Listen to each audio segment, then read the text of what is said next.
Welcome back to the NALCS, everyone. I am Clayton Captain Flowers Reigns, and closing out this weekend with me is Isaac Azale Cummings Bentley. How you doing, my friend? Doing great, man. Excited to see some FlyQuest CLG. This should be a great series. To start things off, we are going to dive straight into the starting lineups for these two teams. On the blue side, you know them, you love them. It's Counter Logic Gaming with Darshan in the top lane, Xmithy in the jungle, Huhi mid, Stixay bottom, Aframu supporting, and Coach Six. And their opponents on the red side looking to stop their slide in the standings. It's FlyQuest. In the top lane, Balls in the jungle, Moon, mid lane High, bottom support, Altec, and Lemon Nation with Coach Thinkart.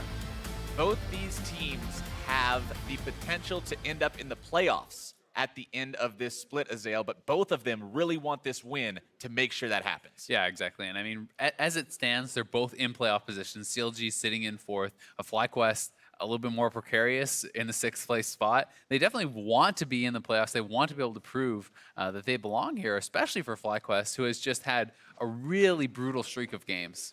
Yeah, that brutal streak of games is somewhat of an understatement. If you look at the last 8 series played by these two, FlyQuest is 1-7. Yeah, it's pretty rough. But yesterday against TSM, they actually did have at least a promising game. They looked pretty solid against them. They're going to be looking to try to bring that into this game today. And CLG, likewise, has been looking a lot better too. They have picked up some big wins, taking down C9 notably. But FlyQuest, they stepped away from some of their oddball champions, opted for a lot more comfort picks, Balls on Rumble, for example. They're trying to play things that they really are comfortable with and they know work. And Moon also looked good on Gragas, adding yet another champion to his jungle pool, which is already pretty enormous. Well, we're going to have to see if those comfort champions can give CLG a run for their money, given that Aframu in his interview said that high shot calling is what really can test his decision making. Yeah, he talked a lot about that. High is probably how High makes you make decisions every time you come out of base, right? Every time he comes out of base, he's gonna make you make a choice. And same thing with Mata, he was talking about with that. So it's pretty interesting to see these two guys go up against each other in the shot calling. But Aframu also has to step up individually as far as his 2v2 laning performances. He's actually been struggling a lot this year for the first time that I can really remember. He gave up multiple deaths against Echo Fox. They died 2v2, actually both games in lane. And that's against a lane that's not supposed to be one of the best in the league. CLG's known for their bot laning, and with the meta suiting the team very heavily, the CLG bot lane need to be able to be not only dominant in team fighting, but dominant in lane as well. Yeah, we caught up with CLG's shot caller on his history playing against High specifically. High and Mata probably the best shot callers I've played against, and is really annoying. Like, literally, there's always a decision being made that both teams go 100% on. Usually, I hate those type of games because it'll just go to like 30 kills over and over and over. They'll always keep fighting you for control, even though they're not supposed to. They'd still go for it anyway. So it's like, stop, please. But since everyone is always all in, it's really hard to progress and towards to win the game. So playing against High in particular, even though he's like down in CS, it doesn't matter. Literally, he'll still try like kill you, roam across the map, or have his team do that. Sounds like Aframu and those CLG boys are going to be in for some mental gymnastics against High shot calling today.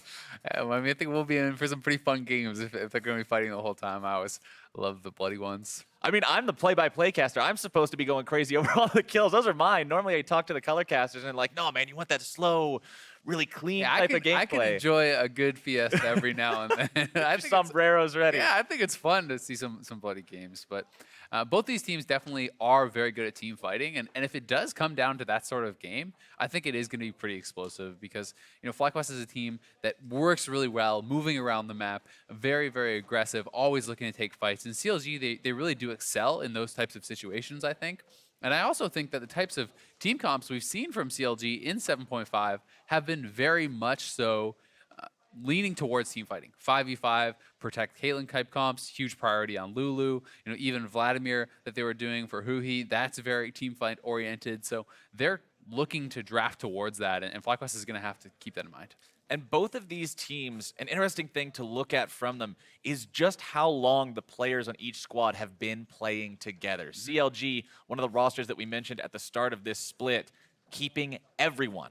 Not willing to get rid of anybody else, not being like, all right, we're going to import some new talent, just keeping the entire roster, looking to go strong with that one. And then we know the players that FlyQuest is made out of, the former members of Cloud9. They've had a lot of experience playing together as well.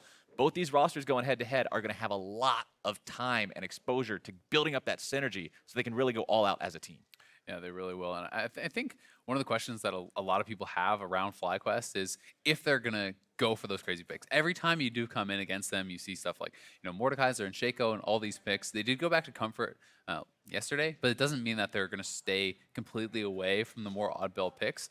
So I really am excited to see the draft, and it looks like we are finally going to be getting that underway. Loading into picks and bans for game number 1. Taking a look at what kind of strategies these two sides are going to be looking to pull out to get that edge. Camille, the first ban from FlyQuest. Counterlogic Gaming's first couple of bans going to be Malzahar and Rengar. I'm going to be interested to see if FlyQuest wants to take Lulu off the table here with their last ban, because CLG has shown the propensity to be first picking that a lot. They've been very happy with that pick and how it's working for them, especially with Stixxay on more aggressive champions.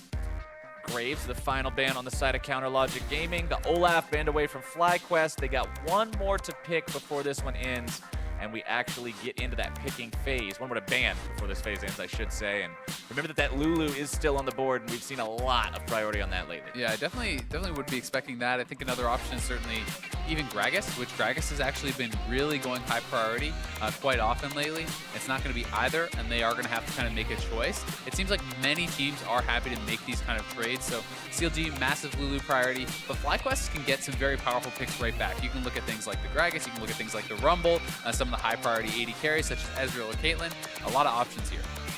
Looks like Caitlyn is going to be one of those options, as well as the Rumble locked in on the side of FlyQuest. And even though we talked about FlyQuest being on a downward trend recently, Azale, Balls' Rumble looked like it was in a pretty okay spot. Yeah, it's definitely really good. I mean, he's been known for his Rumble for so many years. This was a pick he came into the league on and was dominant on for pretty much the get-go. So it's really not a big shocker there. And I think the fact that they banned Camille away makes this pick all that much more safe. I think Camille is one of the champions we have seen do pretty well against Rumble. And if you're going to pick a tank into this, it's pretty rough. And if they actually lock in the Shen, you essentially are counterpicking yourself. You're putting Darshan in a very tough position and saying he just needs to survive laning phase and then get out. Yeah, he's going to be playing for that later game aspect, not exactly going to be getting a lot out of the dodge power of the Spirit's Refuge up against a Rumble. Of course, you might be able to dodge some overheated auto attacks, but when Flame Spitter is the name of the game, it's not going to help out too much. Exactly, and I mean, one of your skills is essentially almost useless, and then you're just a melee champion against Rumble, which is going to be tough for everyone, even the Nautiluses and the Maokais and stuff. So Darshan's definitely going to have a lot of pressure on him to be able to do okay in this matchup, and then utilize his ultimate well to go around the map and find kills, find plays elsewhere. Well, the final pick of the first phase of picking is going to be locked in for CLG. The Ashe grabbed, and that is a very protected AD carry this time around. You've got Stand United, you've got Wild Growth, you've got Help Picks. There's so many tools just with these three champions locked in to help keep Stixxay safe. Yeah, it's interesting they decided to go with the Ashe instead of looking for something like the Ezreal. I think one major reason they may be doing that is because when you're playing against a damaged top laner, even if there is like a support or a jungle who's semi-tanky, almost anyone on the team that you're going to hit with your arrow is going to be an effective target, right? If you have like a Nautilus or a Maokai up there, you pretty much never want to hit them. But if you hit a Rumble with your Ashe ultimate, that's still a big money target. A very, very capable pick indeed, as the second part of the banning is going to be underway. Aurelion Sol banned away from FlyQuest. We see so much respect for who he's Aurelion Sol, no matter who they're playing against. The other ban will be Kha'Zix. Talon banned away by CLG with one more to go. It almost feels like you have to ban away the Aurelion Sol so often simply because these teams get no practice against it. Unless you're practicing against who no one else is playing it at the professional level in the NALCS right now. So it definitely makes things tricky. Jungle pools will be pretty cool to track here as Gragas is actually still available, falling this far in the draft, but there's been quite a bit of jungle attention.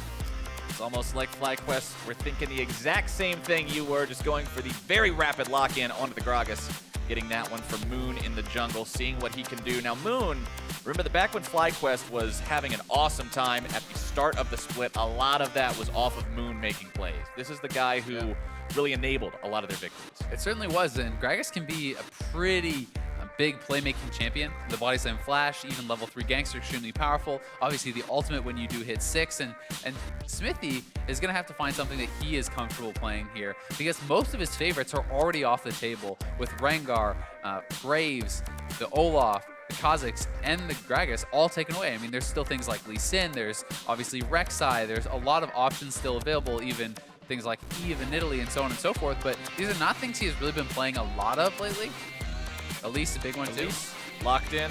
Pretty glad to see that as well, considering without the Elise, it would have been a very AD-heavy composition, so getting a little bit of extra magic damage in there doesn't hurt anybody, makes it a little bit harder for Gragas to stack a lot of armor, and the final pick for FlyQuest is going to be Orianna. Yeah, and FlyQuest is going to have a very powerful team fight. A lot of AoE packed into their composition here. There's quite a bit of pick, though, on CLG. You have the Ash Arrow, you have Cocoons, you have the taunt from Darshan. They have a very strong early game with that as well, so we'll see how they're going to be able to do. And you know, we mentioned that between Stand United and the Lulu kit, there's a lot of protection for the carries on the side of CLG, but FlyQuest isn't exactly slacking in that either. You've got Orianna shields, you've got Karma shields. There's a lot of protective measures just being drafted by both these sides. Yeah, there certainly are, and I think that although there's not a lot of people who are going to be building armor on the side of FlyQuest, if Smithy is having a bad game, the Gragas can certainly kind of edge more towards just building pure armor. That can become a bit problematic. There's no big tank in the top lane for FlyQuest. Right, you're at least not going to have something like a Maokai or a Nautilus that you mentioned earlier, just lumbering at you with 4 armor items plus a Ninja Tabby, waiting for you to spend the next 20 seconds trying to kill him. Yep, certainly not. FlyQuest, I really think a lot of this game is going to be about their team fights. I mean, if you mess up a single team fight against Orianna and Rumble, it can be a complete disaster. There's just so much AoE damage. Even adding in the Karma and the Gragas, like, it's a very powerful comp. You can't afford to let any of these games slip anymore, any of these series slip anymore. This is the last match that's going to be played by these two teams here for week number 8. Only 2 is going to remain for each of them, and those are going to be played next week. And although we mentioned CLG is in 4th and FlyQuest is in 6th, the difference between those positions, one game, 8 and 7 compared to 7 and 8. That's all that separates these two. That's how close these final couple of weeks of play are going to be in Spring Split 2017. Yeah, it's extremely close, and the playoff matchups can certainly be very important as far as seeding, knowing who you're going to be going up against. I really feel like CLG is going to have to create picks, though, this game. I don't think you want to enter into a straight-up 5v5 on even terms. You want to catch someone out with the Ash Arrow or that Cocoon. Smithy going to make a safe play, checks out that bush. Volatile Spiderling ends up being the right call, finds Moon there, but not really anything else going to be happening. They now realize that each other's hanging around, so FlyQuest will not get a whole lot out of setting up shop there, but Smithy doesn't exactly get in to lay down any wards either. Nope. It's interesting how much we've moved away from exhaust just on 7.5 with those exhaust nerfs. Almost always you saw supports taking it in the past, and now it's so much weaker, especially in the 2v2, because the attack speed portion of the exhaust was what was mostly so powerful in those AD carry matchups, messing up people's auto attacks and things like that. So now the fact that that's out of there, these 2v2 matchups can be a lot more explosive with both teams having Ignite. Plus, let's not forget the offensive capabilities of Exhaust, reducing the armor and magic resistance of the opponent, with that now no longer being a factor. Kills the ward, bust a move. I like it. Bust a move, gets shot anyway, doesn't even care about it. It's worth it to make sure you get inside their heads like that. He's gonna try to steal. Oh, he got one. Does get one. That's going to stop the level 2. Yeah, that is, I mean, he's going to get level 2 off the camp, but he doesn't get level 2 off the little raptors, which is what you love to do, because then you get your second skill point. That helps you to take down the big raptor much more easily, and that really does speed up that jungle progression. So Moon not going to get much of an advantage at all from this raptor start, so nice play there from Moody. Nation getting aggressive onto Afromu down here. Going to be taking some shots in return. Alltech and Lemon shoving this one up for now. 2 very long-range AD carries down here. The Caitlyn, of course, known as the long-range champion, but Ashe, not exactly a slouch in that respect either, so both of these sides going to have some real potential. Who will win? Looks like 73% of y'all think that CLG is going to be walking away with this one. The fans are out in force today. Oh, nope, 71. All right, FlyQuest jumps back a little bit. The CLG have to be careful. This is a really tough lane for them, and Afro is poked very low. Remember, Ignite on the side of FlyQuest, so Afro needs to start chugging those potions and get his health back up, because if you get hit by another spell or two, the Ignite goes down, You can die, and we've talked about how many times they have been dying in these 2v2s lately. You can't afford to continuously be giving up those kills. Yeah, and when we talked about why they died, silly mistakes. Yep. Overestimations. And it's very often fights that they're actually opting into. It's fights that they are choosing, and it's a little bit of overconfidence, a little bit of mechanical misplays, but still, it's not something that you have come to expect from this bot lane. That said, I still think they're performing excellently well in the rest of the game. Smithy does get spotted on that ward, but they're very far up. We'll see if they can escape. Can they actually get anything out of this? Should be able to at least Oh, find some beautiful flash cocoon into the flash. cocoon. Altec going to be forced to flash away as well. Repel lands. The damage is down. And first blood goes the way of the CLG jungler. Smithy, what a play from him. Flashing point blank, nailing the cocoon. No time really for Altec to be able to react. That was so beautifully done. He is spotted on the entry ward, but then this play from Smithy. Altec is not expecting to come out because there's a minion in between, but there it is. The flash into the cocoon, nails it, and even getting those summoners out, no chance for Altec to escape. Great stuff from Smithy. Absolutely well executed. He spends his own flash, but he blows so many summoner spells on his opponents. He gets that kill for himself, and now he'll be that much more effective. Looking to set things up early with this Elise. He certainly will be, but one thing we have to keep in mind is both flashes were blown of the CLG bot lane too. They went aggressive, so although that play works out for them, it's not actually a kill that went onto either Stixxay or Afromoose. This is a jungle advantage that CLG has gleaned, and Moon could make a trip down there now that Stixxay and Afro both don't have that summon. Have to see if either one of these junglers wants to place some priority on those spent summoner spell opportunities. Could work out, just kind of depends on who's going to be warding, who's going to be pushing, where everything stands. Darshan and Balls. Darshan getting himself in there for that cannon minion, and that's kind of the problem we were talking about with Spirit's Refuge, not blocking a whole lot against the Rumble, so going to pay for it with the health. But that said, I mean, Darshan's doing a great job, honestly. He's staying dead even. He has the triple rejuve bead start. If he can farm this lane out, he's happy. That his goal is complete. He does not need to dominate this, where Balls kind of needs to be pushing this in, creating pressure for his team, because this is supposed to be somewhere where they have a bit of an advantage and giving Moon more free access to look for things like dives and invades when you have that pushed in. Yep, and let's not forget, one level away now is Darshan from having that stand united, from having that extra red light on any plays that Moon might be looking to make in other lanes. The Shen, we've seen it in previous matches, not just between these teams, but all over. It's so good at just discouraging people from making plays. It certainly is, because if you don't show the respect to it, ganks can be turned around so easily. So despite the fact that CLG's bot lane has no flashes, when Shen hits 6, you have an extra member that can always enter in. So you need to either A, be sure you can kill the person through that Shen ultimate very quickly, or B, have so many members there that it does not matter if Shen comes in. Sometimes those numbers advantages can be awfully tricky to get going. Have everybody in the right place at the right time. Be on top of your rotation game to make it so you're not losing too much in return.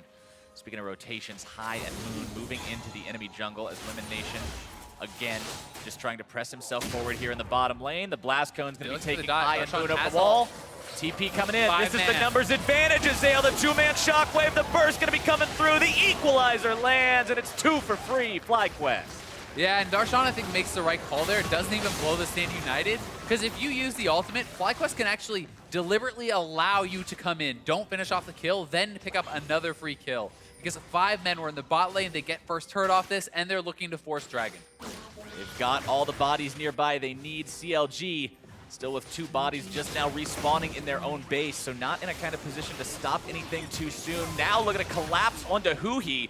Lemon Nation popping the flash, trying to get himself in range, gets the tether, forces the flash back out of Huhi, who's now on the run, should be able to get himself away to safety here. The inner flame over the wall won't do much. And here's the setup on the play again, so go back to live. Actually, Lemon maybe getting caught out. Lemon getting himself in a little bit of a no precarious flash. spot. Afro Moo grabbing the kill with the Glitter Lance. Now High going to be eating some damage on the back end of this one. The Shock Blast comes out, but with no acceleration gate, it's not going to pose a serious threat. Not at all. Still a well-done play there from FlyQuest, especially being able to convert that into the 2 turrets. They brought so many members that it doesn't matter that Shen came in. 5 men to the bot lane, and that is option number 2. That's how you do it. Sometimes you got to go with that option, and they made it happen fantastically. Now sitting with an 800 gold advantage for themselves, thanks to grabbing the turret First Blood. And you mentioned them heading towards the Drake earlier. They didn't end up taking it, but remember, once that turret First Blood goes down, that's when you actually see teams start to focus more on the Drakes, more on those other opportunities, without that massive gold being there, just waiting for the take. Yeah, but look at this. Smithy lying in wait, trying to zone them off some of this farm, but I think it was just a case where they thought they could get the kill on Huhi quickly, then go back to get the Drake. But because they committed so much time chasing him down, they're not able to actually go back and get that dragon. Either way, I'm certain that some team will be looking for it eventually. And especially I think if you can pick up the Ocean Dragons in the early stages of the game, it's super valuable. That's when they're the most valuable, because they give you the ability to regenerate while you're still in laning phase, at least. Lemon. Ooh.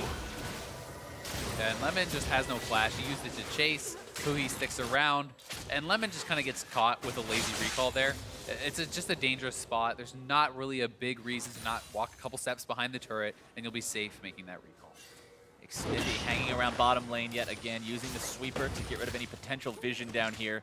Moon trying to pass this blue buff off to his mid laner, who he wants to come around and try to steal it, but he can't quite get there in time. Instead, just walks back to mid lane to make sure he maintains priority there. And he didn't have the push there, so he's not going to zone high off any CS or anything like that, so no major loss. But it's always worth the attempt to make little moves like that, because even if it's a low percentage play to steal away that blue buff, if you're able to accomplish it, it's pretty big. And he's not really losing anything besides maybe 1 or 2 minions. Opportunity cost pretty good. Altec very slightly behind in farm compared to his counterpart, but honestly, across the board right now, Azale, everybody's in a pretty similar spot. And I'd actually say that even though the farm is a little bit in CLG's favor, Altec actually had the better buy because he got to go back and pick up a BF sword. So 6A has not been able to convert any sort of advantage from that farm. Of course, the biggest thing is also that Altec has the gold from the turret First Blood. He also has the gold from having a kill. Yep. So a little bit more money in his pockets. Especially because they gave him all the solo gold, right? Right. And that is really a big deal. The fact that they are putting all this gold onto Altec, he's going to be the guy who a lot of the onus on is on in team fights. If you draft these protect the AD carry type comps, you really want to get your Caitlyn very strong, get him through his power trough so that the Orianna and the Karma have someone powerful to protect. And something that I always want to mention, especially since we've been kind of living in the dark times of the AD carry lethality spam for the past couple of patches or so, is that when you do go back to these more traditional AD carries, when you go back to these crit-based builds, they come online a little bit later. So if you can get all that extra gold flowing into the Caitlyn as compared to the Ashe, it's going to be a serious threat much sooner. It certainly is, and I think especially for the Caitlyn, because the Ashe, even without any items, still has this powerful utility. You still have the ultimate to throw in to get picks, whereas Caitlyn really needs to hit these item power spikes, especially getting to 1, 2, even 3 items is very important. Well, you saw Balls go bot side, fire the equalizer at the minion wave to protect the tier 1 turret, but in doing so, that's letting CLG know that they don't have that tool available for a fight. That's telling Smithy it's okay to go ahead and get that Ocean Drake for himself and his team, while FlyQuest tries to push down the tier 1 top. Yeah, this is actually a totally fine trade. I think most teams would like that trade of gold. As FlyQuest, they're trying to prioritize the gold over the objective, over that dragon for now. But as they do trade back here, they'll need to kind of get more on top side. And CLG needs to move members up so they don't just lose a tier 2 as well. And they're very slow to actually get someone up here and help out Darshan. Yeah, it took a long time for Aphromoo and Stixay to take down that tier 1. Trading a 1 for a 1 is fine, but a tier 2 for just one of those nice elders, body slam. not a good time. Spirit's Refuge just used to complete the defense up here, and Elimination, Moon, and Altec will finally be turned away. It's a cool little interaction there of the Gragas versus the Shen. If the Shen taunts towards you and you body slam as the Gragas, you will interrupt the Shen's taunt. He doesn't actually taunt you, you stun him. So that was just a nice little play from Moon to make sure he didn't get taunted up under that turret. Ooh, accelerated shock blast. Not quite going to find the mark on that one. FlyQuest still with a slight gold advantage for themselves. Spirit's Visage, completed there onto that Shen. So going to be very tanky against the Rumble, the Gragas, the Orianna. Lots of AP damage, honestly, on the side of FlyQuest. And when you have a triple AP topside, the Shen can itemize so heavily towards that. There is so much pressure on Altec to get strong, right? If he cannot get strong, or if you can simply all itemize towards MR and take out Altec, dive him, make him that big target, then you can be pretty tanky in these fights. And I also love when you're playing Shen into AP matchups, simply because itemizing the Spirit Visage gets you that early CDR, which you always love to have for the Stand United. Also going to be giving you that extra healing, of course, and a nice size health pool to work with in those team fights. go in, be that big initiator that you want to be. Stay in the middle of everybody, disrupt everybody. CLG now looking for the top lane, tier 1. Tie up this turret count with FlyQuest. Put themselves in the gold lead. Should be able to get this one without too much trouble. Stixxay gonna grab that himself as Lemon and Altec set up shop down on the bottom side. All these turret trades are kind of taking me back to the dark ages of lane swap. Oh no, don't bring me back. I don't want to go back. Dale, that's Yeah, I don't know. for interesting Dark time. times for top laners. Yeah, dark times for everyone. Hey man, at least the other roles got gold. The top laner had to just 1v4 and stand there. Yeah, watching the poor top laner have 4 CS by the time everybody else had 40 and just kind of sit there and be like, okay, I'm going to go walk around in my jungle and Yeah. kill a Krug or something. I remember playing. Oh, guess we're gonna play. Moon wanting to make something happen here, getting himself in the middle. Darshan going to be finding the Huhi taunt. coming in. Smithy trying to get away.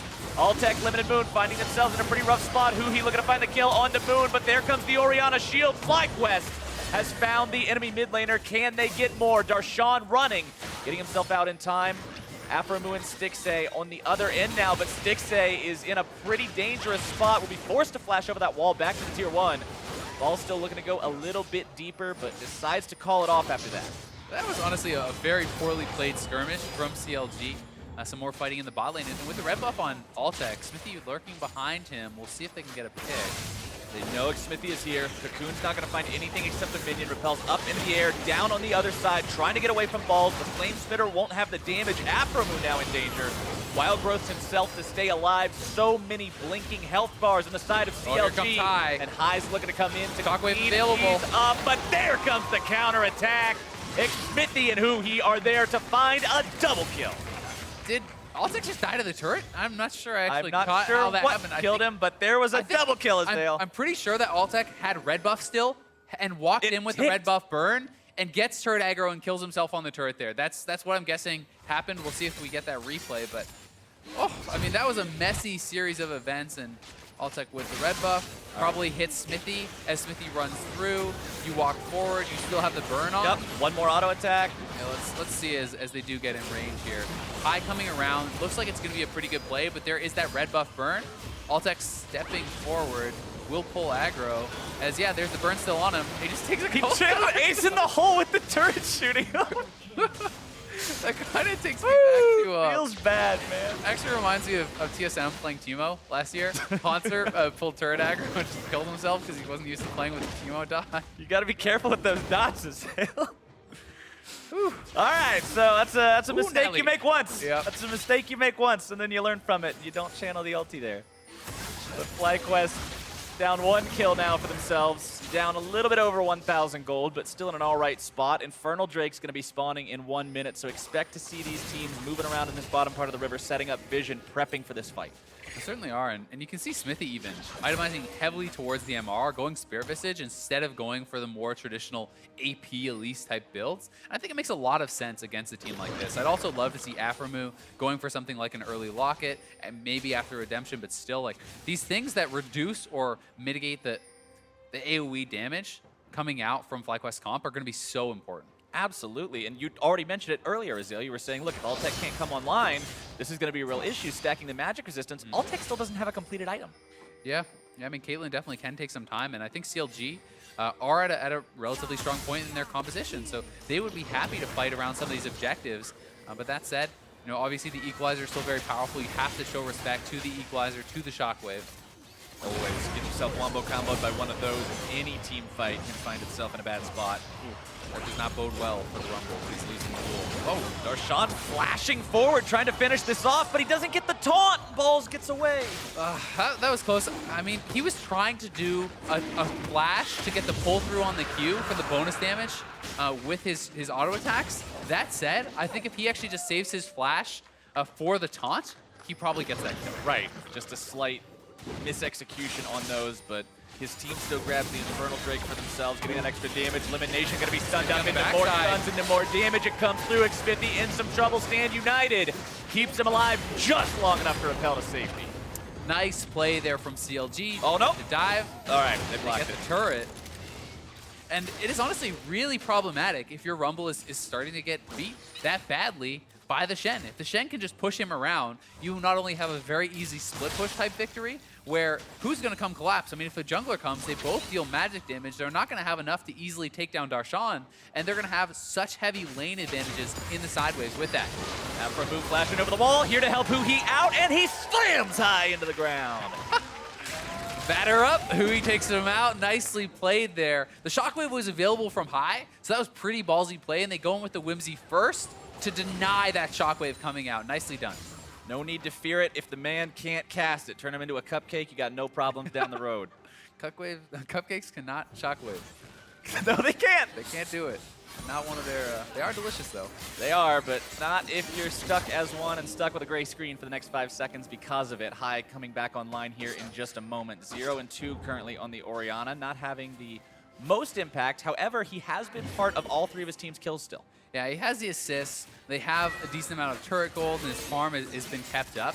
So I don't think that he's in some devastatingly bad position by any means. But it does become much more difficult for him with all the MR on this team. I mean, all the top side of CLG's map has a fair amount of MR already with the Hex Drinker, 2 Spirit Visages, which are going to be completed pretty soon here from Smithy. So things looking pretty good for CLG, but FlyQuest still have a fantastic team fighting comp and can look for opportunities to unleash that. And remember what Afro Moose said, FlyQuest, they're always so hungry to make some kind of a play. They're always bloodthirsty with these calls. High wants to find action and find solutions. Oh, Now here's that Stixxay play. in some trouble. The damage comes through, the burst comes out, and Stixxay goes down. Nicely done there. We'll see if CLG can get anything back. They are moving Darshan up towards that mid lane. But FlyQuest certainly have the advantage right here, and Hui is split from his team big time. He got a really nice accelerated shock blast, some of the carries from FlyQuest, but now he's found himself stuck out alone and done for. Balls grabbing the kill. Yeah, Hui in the wrong part of town there. FlyQuest going to capitalize. Nice pick onto Stixxay, and then Hui kind of gives them another one, and they can probably push in here, look to force on this turret. We'll see if they go for it. Starting to pour the damage into it as we speak. The trap's being laid down. Altec will keep them zoned away, pick up that turret for himself and his team, and keep FlyQuest right there in it. Yeah, right back to even pretty much here. So here's the play. Moon sneaking around. They had already spotted that Stixxay was down here, and with Moon behind him, there's not much chance for him to get out. Body slam flash right into the ultimate. Does not go for a greedy auto there and gives Stixxay a chance to get out. It's a well-performed Gragas combo, and then Hui just kind of wanders up so far here. He wanted to try to poke out the rest of the team, but he has no support, and he has no business moving that far up. I think that the initial flank for the shock blast and trying to clean out the mini wave is fine, but when you walk further up there into the lane, you're going to die. I feel like there was a bit of a communication error there. It's like he wanted to go in and try to say, okay, we can actually do something here, and the rest of the team was just nowhere on the same page. Yeah, it's a good point. I mean, perhaps he was expecting Darshan to ult in and them to take that fight, but they bail out, and they're going to have to give up that kill. Balls and Darshan again doing the eternal top lane tango, this time in the bottom lane. Hanging out down there, teleports up for only Darshan. Balls still has a while to go on his. Darshan, remember, also having to stand united, so 2 different ways to get into one of these fights if they happen. FlyQuest has to be careful. Yeah, I mean, Stixxay sitting with that Ash Arrow available. And remember, there's so many good targets here on the team. Pretty much you hit anyone but Gragas, and you're smiling. So we'll see if they can look for that. Stand United is still available, and 4 CLG members are around. Blue Chinket with the spot out. Stixxay keeping himself away from that Orianna ball while he clears some of that vision away. Accelerated shock blast finds elimination. That's got to sting. Certainly does. You can see the hesitation from CLG even when landing some nice poke. They want to make sure that they're poking out their opponents early, and there's no reason to force because they have lane priority on the bot side, and Darshan going to try to zone balls off this wave now. Darshan using the Spirit's Refuge to avoid those overheated auto attacks for a little bit. Continuing to trade with the Spirit Blade, getting the better of balls yet again. It's nicely done from Darshan, and it's not even much about the trade there. It's about the fact that minions are dying to the turret, so he's actually keeping that gold away from balls, which is really the nice little victory he gets there. Drake in less than 1 minute yet again. I feel like we're hitting these Drake timers, and as we look between them, the story's kind of staying the same. CLG with a slight advantage in a spot where they're able to get control over the area. You can see a few wards down around there by FlyQuest towards the edge of their own jungle, but not a lot of priority being placed around it this time. No, FlyQuest have not gone for these Drakes very heavily, but I think they're at a point now where they could look to contest for the next one if they want. They have the rank 2 ultimate on balls, they have the 2-item power spike with the Hurricane on Altec, so they're getting to a point where they're going to be pretty strong. And as long as they can get some vision down and avoid getting picked off, they could look for these fights. Repel from McSmithy going to be landing right onto a shockwave. Arrow comes out onto high in retaliation. Stand United going to be used. Darshan looking to make the plays happen. Tries to go for the taunt. Not going to be finding anything. Moon getting himself back. Trying to body block as well. He's a big fat Gragas to absorb those skill shots. FlyQuest now bringing the top laner in from the side. The flank is here. The damage comes out. The burn is applied, but it's not finding any kind of a kill just yet. Somehow all 10 players still alive. The cast comes through, and Huhi's going to be the one who's now in danger. Wild Growth out onto him. The Mantra Inspire allowing FlyQuest to slightly reposition. Darshan looking to go in yet again. Shock Blast not going to be finding the target. Sonya's Hourglass keeps balls right where he needs to be. Comes right back into the fight. Darshan is down, and FlyQuest has won the fight so far. A double kill for Altec. The crit on the Stixay, finishing him off there, and CLG biting off more than they can chew. But FlyQuest is pretty low. We'll see if they're going to try to force around this dragon. I think that they certainly can. Remember, you are up against a Jace. You got to respect the poke potential. Lemon, Moon, and Altec still thinking about it, going towards that Drake pit. They're sending balls back. They realize one accelerated Shock Blast might just pick up a freebie onto him. Don't want to risk that. Yeah, they can TP him back in if they want, but it looks like CLG will not contest for the dragon. And there's the TP now coming in. They are looking to try to catch CLG, but going to have to cancel that. Nope, not going to go through there. They'll just take the Drake anyway. Here's another look at the fight. And I think that Moon actually played these fights so well. He was able to frontline very effectively, blocking out a lot of the poke. And even earlier in the fight, he was able to body slam and block Darshan's taunt flash. A little late on this one, but even landing that CC on the balls, he has the Zonias. They can't finish off the kill, and it has to be a full retreat for CLG, as there's just not really enough left on their frontliner to stay alive. And that crit, That crit. ouch. Ugh. How much crit percent did he have? Okay, he at least had 50% crit. So it was a coin flip on whether or not that was going to be a crit. At least it wasn't one of the 1% crit shots. Yeah, that's a filter. That would have spawned a few Reddit threads. Look at the Knight's Vow second here for Gragas as well. Even more support onto Altec. You can put this on your Orianna, so we'll see what decision he does make. But it is on Altec for now. Really, it's very effective on pretty much whoever is doing the most DPS.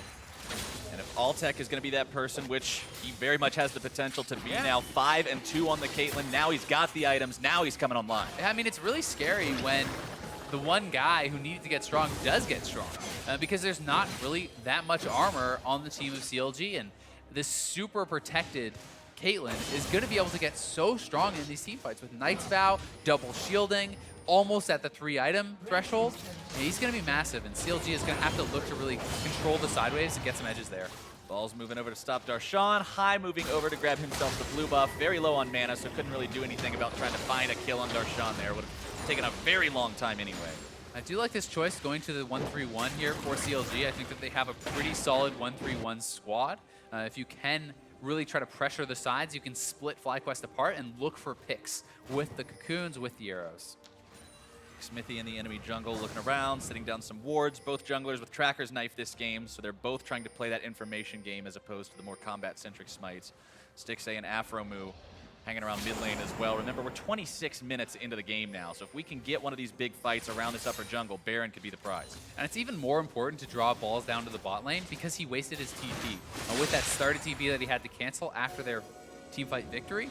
So CLG is certainly trying to get FlyQuest into a fight before that TP comes back up, but they only have, 10, 20 seconds remaining, so I'm not sure they'll be able to do it. That's one of the problems of playing against Shen, right? You can feel like you're in such a stranglehold trying to maintain equal map pressure for what he can do because of Stand United, because of the fact that he's allowed to have 2 different global travel times.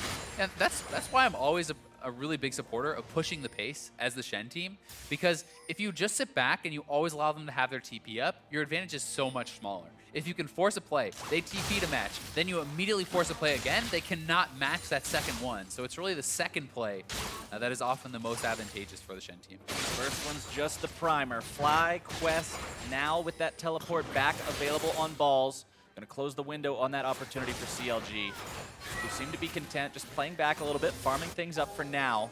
We talked about how Altec's Caitlyn was getting scary. Well, Stixxay's Ashe, very similar itemization.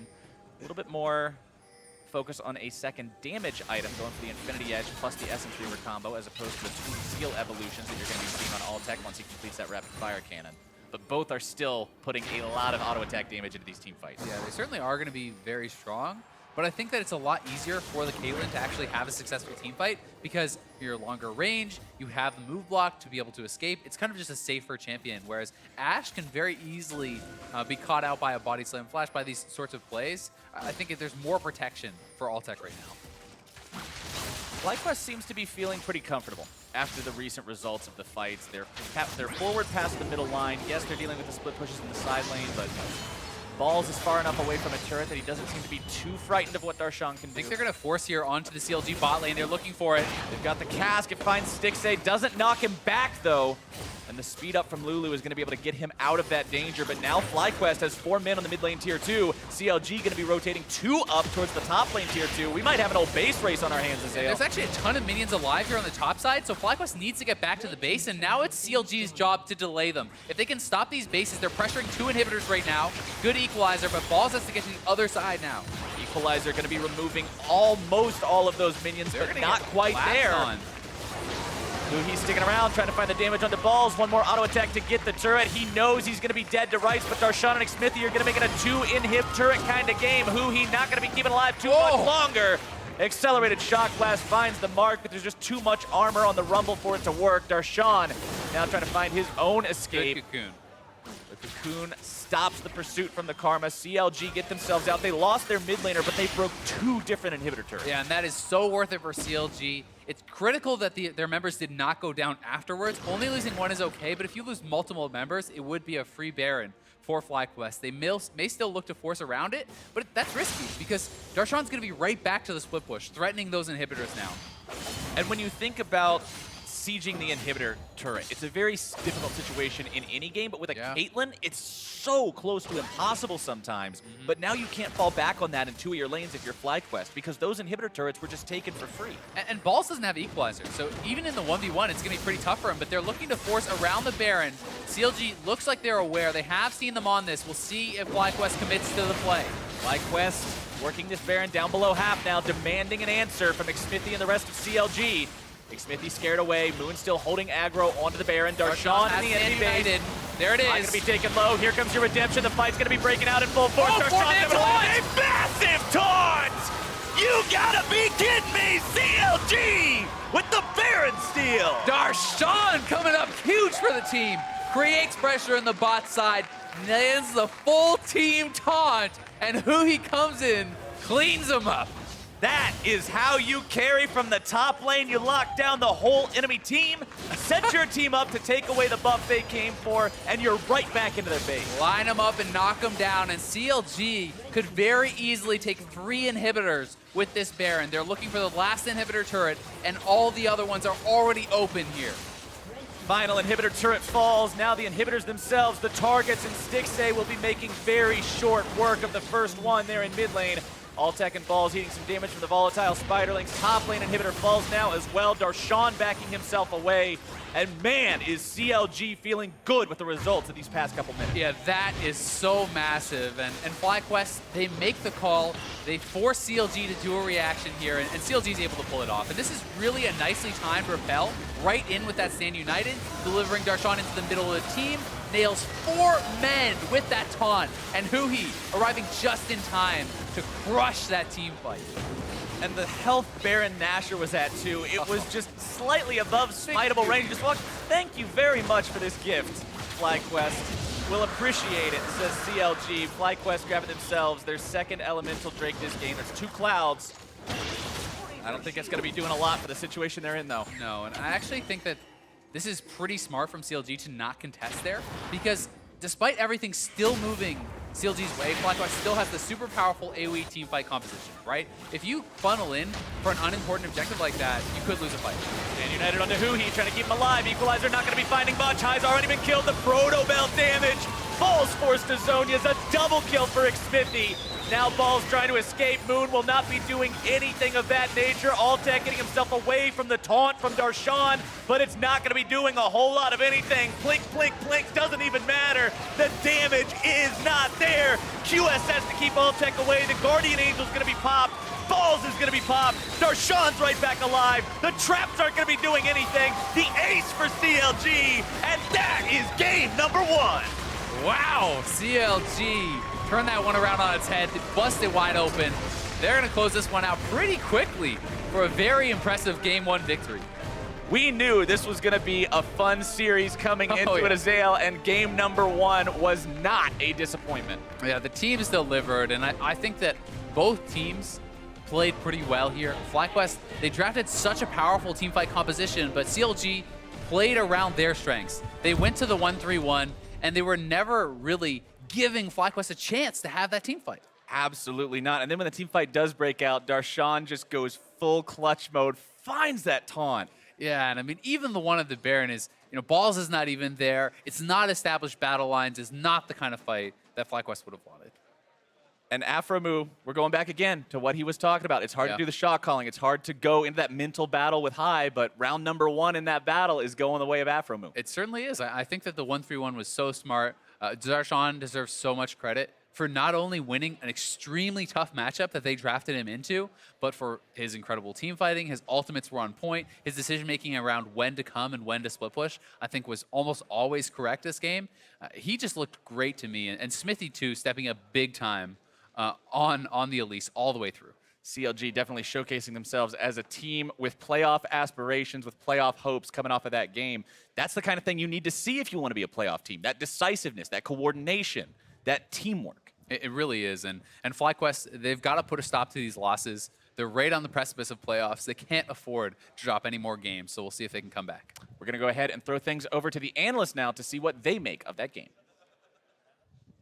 Thank you very much, gentlemen. Thank you, of course, for tossing it to us. Let's talk about the fact that CLG got a pretty solid Game 1 win over FlyQuest, honestly. We'll just start by putting up the team comp graphic at the bottom if you guys have any notes to talk about. Otherwise, it's generally a fairly standard comps on both sides. Yeah, I didn't feel like it was anything too surprising. I mean, maybe, Shen pick's important to how the team comp actually plays, and especially what they managed to do in the game, but not too surprising to see CLG go for it. Yeah, I do like, especially because Afromu in his interview before this series versus FlyQuest was talking about the shot calling differences, and whenever they go against High, there's a lot of very quick decisions, and Shen allows you to react to decisions or react to situations very quickly with your own decisions and your own choices to be able to, pull off those cross-map plays and get that extra side lane pressure. And speaking of cross-map plays and side lane pressure, in fact, we have kind of a highlight reel of CLG's warding control. They got several objectives kind of in a row off of just great warding. So here's a zoom out with kind of the mini-map shown up here, and it's basically just they've got the vision to kind of guarantee that no one's going to stop this Drake first off. Right, so it starts with this Drake, and then you see that they're going to drop just a ton of vision deep on the side of FlyQuest, as well as start using that vision to make a lot of plays. So they get this nice flank off here where Smithy's going to be able to dive.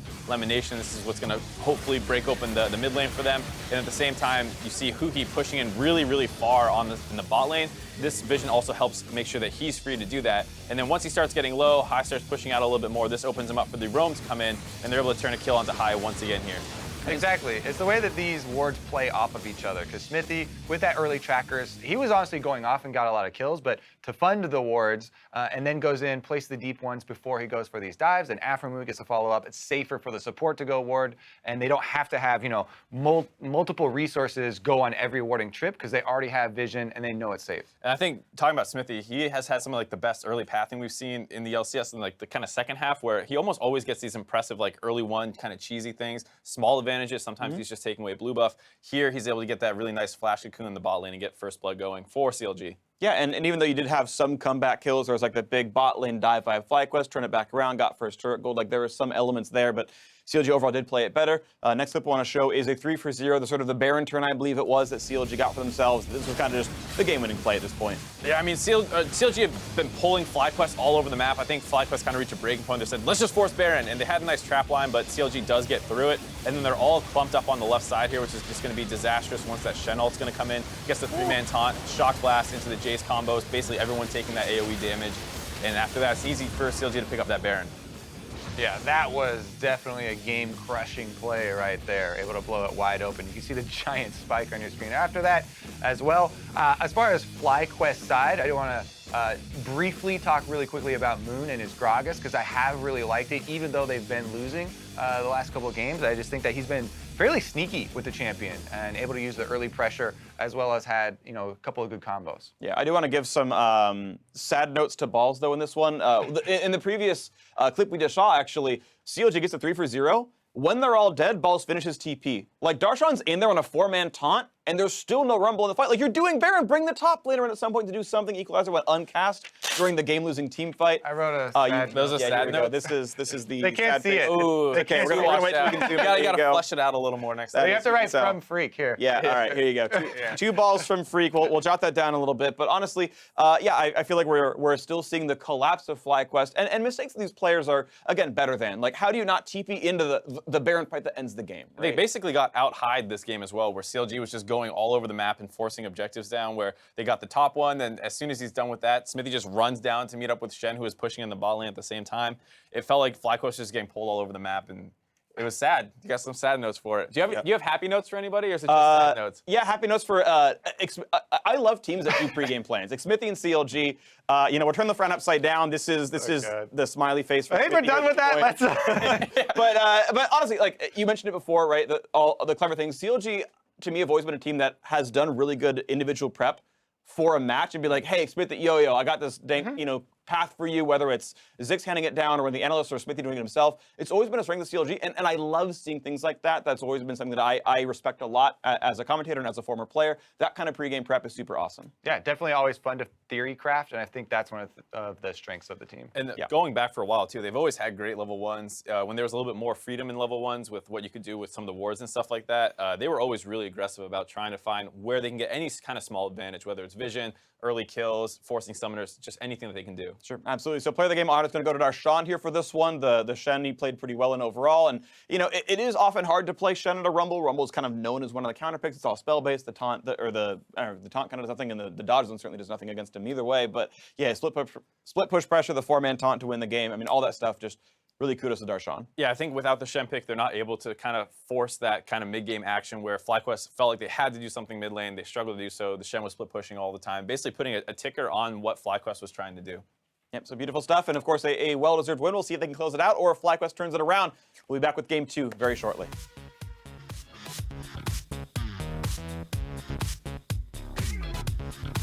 Oh, we have to walk up. I'm ulting Jake. I'm coming.